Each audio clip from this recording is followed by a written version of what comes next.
Hello, hello, hello. Welcome to my channel, you excellent elites. Thank you for joining me today where I coach, I provide insight and situational awareness. If you have subscribed to my channel, I thank you so much. I also ask everyone to please subscribe if you have not, like, comment, and share these videos. If it doesn't resonate with you, it may resonate with someone in your circle. Today is going to be could be off-putting for some, but I'm going to touch on the things that they don't tell you, meaning your boss and what you don't want HR to tell you. Your coworkers, they'll be like, "Oh, yeah, everything's great," but the truth is it's not so great. We're going to talk about workplace etiquette. Dress code falls under there. Hygiene falls under that. There's going to be a few other things we'll talk about. But mainly, the most important thing is building your brand. Because you as an individual, it's totally up to you to shine. No one's going to see your light unless you present it.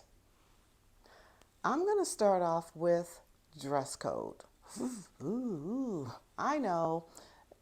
With the world today, it's definitely not like it used to be way back in the days where you had to be suited and booted and pantyhose and, the whole 9 yards. Sorry, guys, it pretty much is the same for you. You still have to wear a suit and tie and, nice, clean dress shoes. But for women, it's changed a lot. I think, honestly, the person you were when you interviewed for that job is the person that you should remain being. You should not change up once you're hired.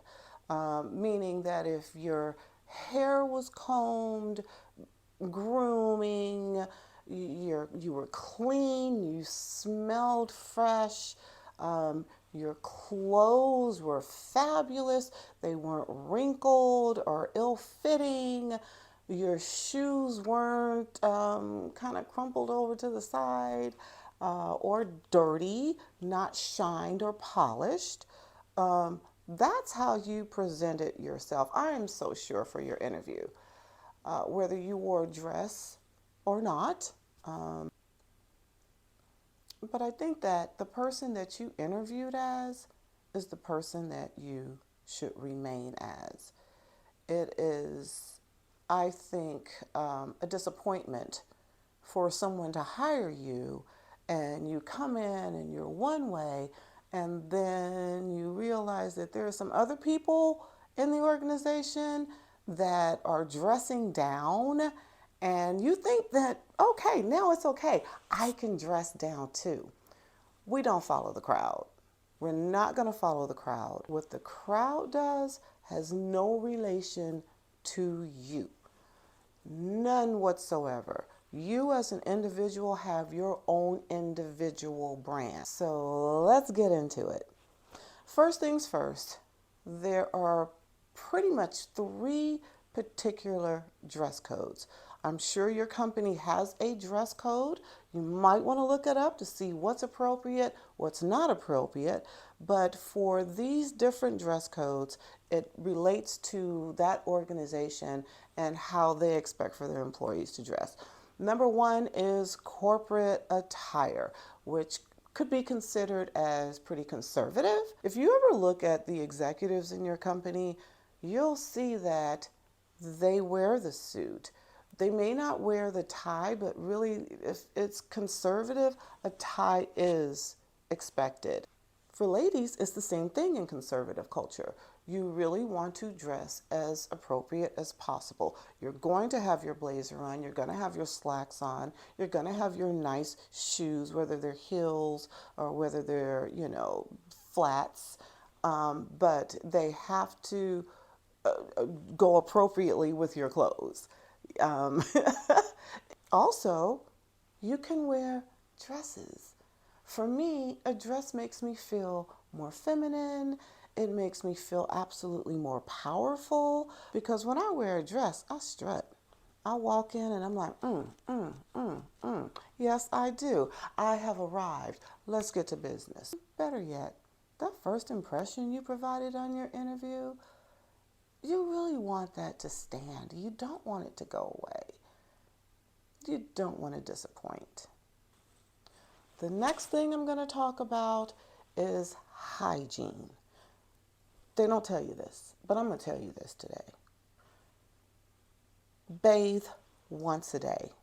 Whether you bathe at night, bathe at night. Whether you bathe in the morning before you show up at the office, but bathe once a day. Wash your hair. If you can't wash your hair every day, then wash it every other day. For the people who have naturally bone straight hair, wash your hair. Wash it. Please wash it. There's a sour smell that comes from it. And it really is. It can be a little off-putting. For those who have coiled, kinky hair, wash it every 2 days because you use a lot of product and that product cakes up. Sometimes it leaves different particles in your hair, and that's just not good. For those who wear a wig or a weave, get your hair cleaned at least once a week. It is, and I'll tell you why, you guys. So, a lot of times in your office, people will walk to you and they'll say, hey, show me this on your computer. Or you'll say, hey, come over. I want to show you this on my computer. Or they'll say, hey, I've got something I want to show you on my phone. And you lean in. And in corporate environments or most business environments, if you're in an office, it's the same as being on a plane. The air is recirculated. So there is no fresh air to come and whisk all of those uncomfortable smells away. There's nothing that's going to do it. So be prepared that way. Brush your teeth every day, if not twice a day, because we really want to do that. Make sure you go to the dentist. These are things that not only help you as a person, but it also helps your coworker, your boss, who has to lean over you sometimes. Sometimes your boss will say, hey, pull your chair up. Let's look at flights, etc. And you pull your chair up and you haven't showered. He's probably, it's just not good. I don't care how you look at it. It's just not good. Don't do it. You don't want to be the stinky girl. Your style should always be a representation of the company you work for. Not every company is corporate, not every company is conservative, etc. So we're going to go to number 2, which is business casual. Business casual is so weird because there really is no clear definition of what you should look like. So, guys, polo, jacket, jeans, dress shoes, white shirt, jacket, khakis, dress shoes. Women, this is where it's not very clear for us because our business casual is very similar to the corporate conservative attire. And why that's difficult for us is because there's no fine line. A nice dress, always perfect. Jeans, a nice blouse, nice heels, perfect. Okay, the last of the 3, we've talked about corporate attire, we've talked about business casual. Now we're going to talk about casual. This is where wrinkle comes into play, full frontal, and it has just taken over. Okay, casual does not mean leggings. I don't care if they're jeggings, anything with an eggings in it. It is not company appropriate attire. I'm going to repeat that. No leggings. Leggings represent PJs. Leggings represent you going to the gym. When you think about someone going to the gym, you think of them as being sweaty. You don't do that. You don't wear leggings to work. Leggings are like tights. It shows so much, and you really don't want to show so much at work. It's just inappropriate on every level, on every single level. Some companies allow leggings, but please wear something that covers the private parts because that's too much information. The other thing that's a don't are flip flops. You want to go to the beach? You wear flip flops. You're hanging out with your friends? You wear flip flops. Flip flops are not appropriate in any work environment. I don't care where you are. Do not wear flip flops. Not only can they hear you coming a mile away from clack, clack, clack, clack, clack, clack, it's distracting. It's just lazy. It's just lazy. Wearing wrinkled clothes is lazy. Not combing your hair is lazy. Not bathing is lazy. Let's step out of that and just always focus on your brand. When you wake up in the morning and you look in the mirror, the first thing you should say is, how am I branded today? How is my brand looking? Oh, girl, you doing it. Yes. Let's go. Let's go and let's get it. Let's get some stuff done. That should be your self-talk. So now that we understand what dress code looks like, let's talk about another subject with workplace etiquette. And that's going and hanging out after hours or company events and having one drink too many. Problem is that most of your team members are like, shot, shot, shot, shot, shot, shot. And you're like, nah. You have your one beer or wine, and then you have your shot.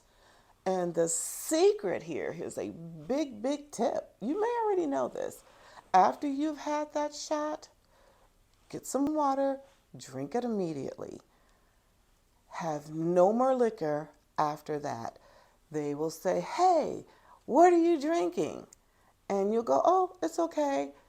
I'm going to go order it myself. No, I'll get it for you. No, I got it. I got it.